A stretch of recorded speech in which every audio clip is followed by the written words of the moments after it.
Welcome to my presentation on rapid resolution change. For this week's assignment, an overview of the organization and the change they are endeavoring to implement. Hope Center Incorporated is a 20-year-old nonprofit based in New Orleans, Louisiana. They serve a six-county area that makes up the greater metropolitan area. And currently, well, not currently, but their mission is to eradicate poverty in the lives of people and places. And they do that through a three-pronged approach to workforce development, educational excellence programs, as well as asset development and retention programs. One of their major programs, which yields them $10 million in funding, is helping homeless veterans as a part of the homeless management system in New Orleans. What their funder has mandated that they implement a new practice as a part of their addressing homelessness strategy and working towards ending homelessness for many different populations is the rapid resolution practice, which is an evidence based practice that focuses on diverting those individuals and families that are presenting as homeless, that they won't have to go into sheltering or being unsheltered, but having problem solving conversations with them to resolve their homelessness prior to entering the homeless management system. Key factors that has brought on this rapid resolution practice to be implemented is that the nation is having an affordable housing crisis, as well as New Orleans has a deficit of 33,000 affordable housing units. Rental rates are very exorbitant, and so it's becoming more difficult to place those who have become homeless and securing permanent housing with the support, as well as the lack of mental health care within the state. So there's some large external factors that's causing the homeless management system to look at it differently, and divert those who are able to resolve their homelessness or self-resolve their homelessness, so that the limited resources available can be used for those who are more chronically homeless, who require more assistance and more long-term assistance in housing stability. The key partners that are a part will be a part of this, because not only does the organization have to is mandated to implement this change within their organization, but they're also charged with implementing the rapid resolution practice with the whole system, which is the continuum of care, which is a collective impact model where we have a backbone organization that guides over 60 partners in the greater metropolitan area in resolving homelessness. The timeline for the launch is this practice was first introduced to the organization back in February. It is expected to be launched by July 1st, and this is the mandate from the funder. Organizational diagnosis. In doing the organizational diagnosis, we use the Wise Board's six box model. And first in that model was to evaluate, was the purpose of the change and the purpose and mission of the organization clear.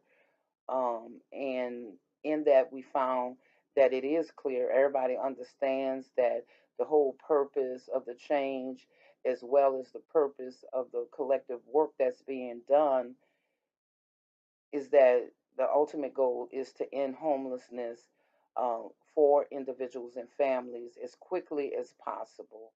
And if they do fall into homelessness, that a homelessness episode would be brief, and will not end up being a chronic homelessness situation.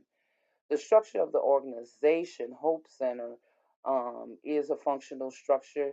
All of their programs have program managers, and then they have different departments. For example, in their housing and homelessness program, they have a case management department, a housing specialist department who identifies permanent houses and work with landlords to garner housing.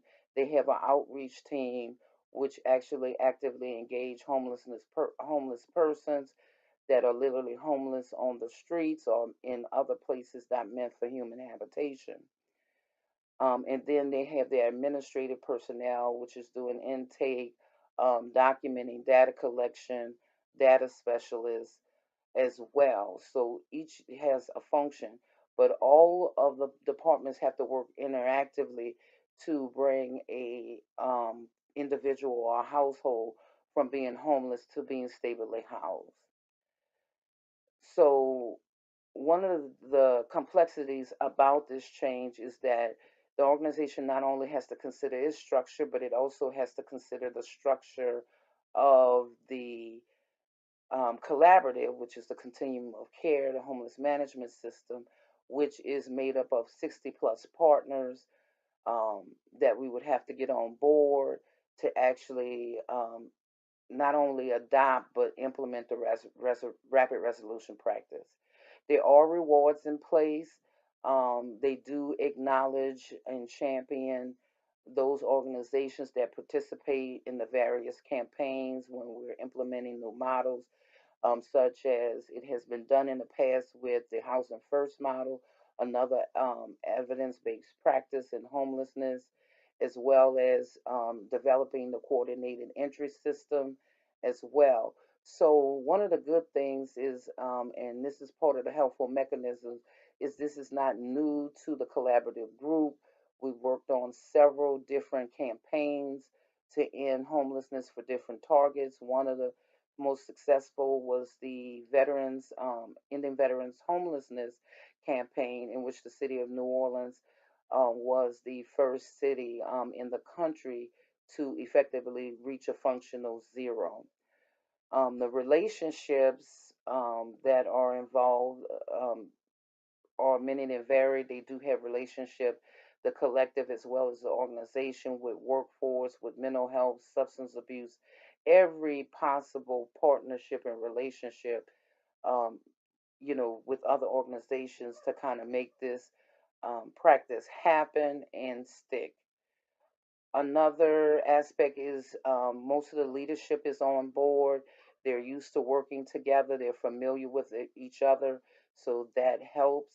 Also, employees, for the most part, respect leadership. They have a good working relationship, and the leadership serves as a coaching mechanism within the organizations to help employees achieve, not only organizational goals but personal goals and development.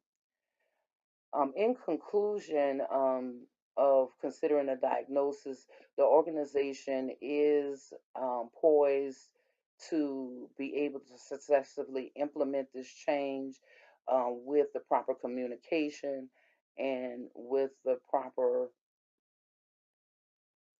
relationships, as well as working with the COC and the other 60 partners. Plan um, for this change. The vision for the outcome is that we would reduce the number of persons entering the homeless management system through rapid resolution as a diversion by 10 to 20%. We will see those numbers going down for the number of persons entering the homeless management system. The strengths of the group are varied. They're very cooperative. For the most part, they are very skilled. Most of them have a desire in the heart. They don't do this work for a paycheck only, but they do it because it's a part of their heart and because of their personal belief system.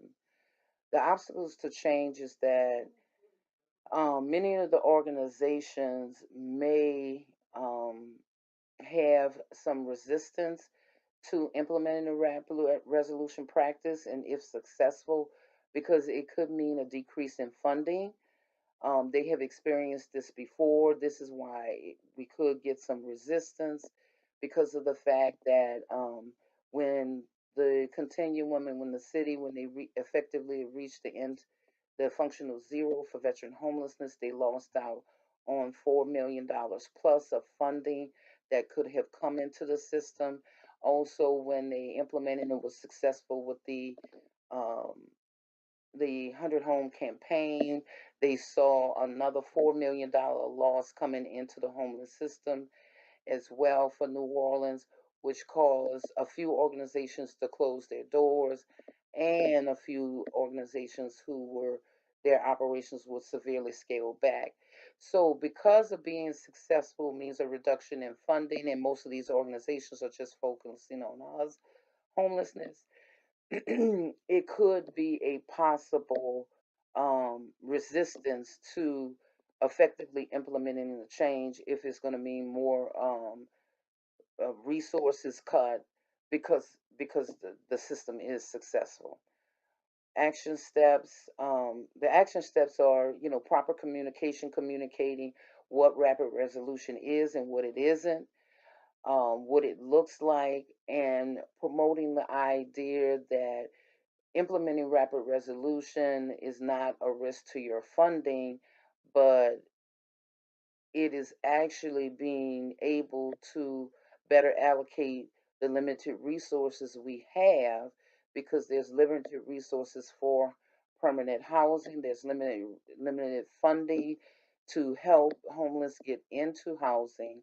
And so if we can get 10 to 20% of those presenting as homeless not accessing those resources and still resolving their homeless situation, that means we have more funding to serve the literally homeless and engage them and provide those longer term supports that are needed for those chronically homeless individuals and households. In dealing with resistance, one of the strategies is to have many champions of the practice and communicating the success in other communities across the nation with the pilot of the rapid resolution that happened over the last past year. We believe if we have more champions than we have resistors, that the champions would outweigh the resistance. Involvement there, one of the things is the backbone organization is very involved and happy to see the rapid resolution practice because they understand the limitedness of the resources of the homeless management system. Also, there's a caveat for them that with implementing rapid resolution and proving it successful could beef up their funding, the homeless system funding from the U.S. Department of Housing and Urban Development. Leadership, the action step is leadership, getting all leadership not only to adopt the rapid resolution practice, but to actually implement it and send staff to the trainings that are going to be offered, as well as identify that will lead that change in their organization. The timeline for change and intervention, it was first introduced in February of 2019, and the official launch is planned for July 1, 2019. The skills, knowledge, and the attitudes that we need to see happen. We do have a work group working on this change and the implementation of it. We've acknowledged that we would need to host several informational sessions on rapid resolution to explain the practice and the skills needed. And also, the group has identified training and mediation skill, negotiation skills, as well as motivational interviewing. as skill sets that we are poised to develop and start these trainings.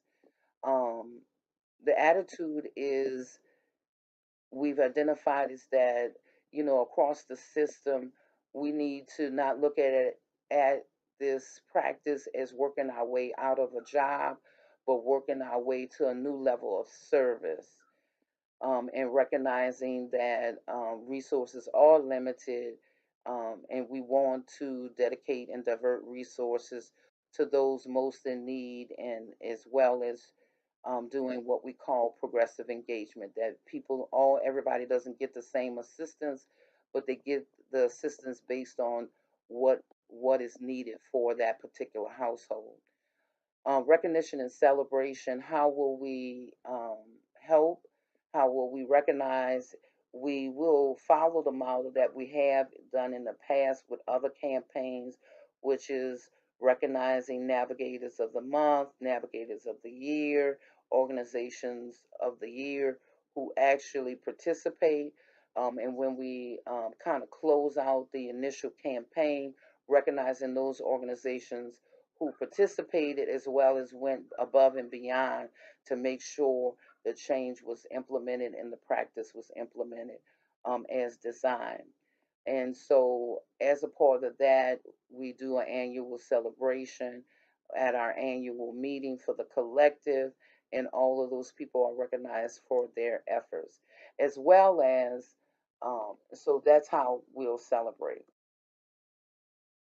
Last but not least, here are my references for the information, the more detailed information that was, devised in the diagnosing change document. Thank you for your review.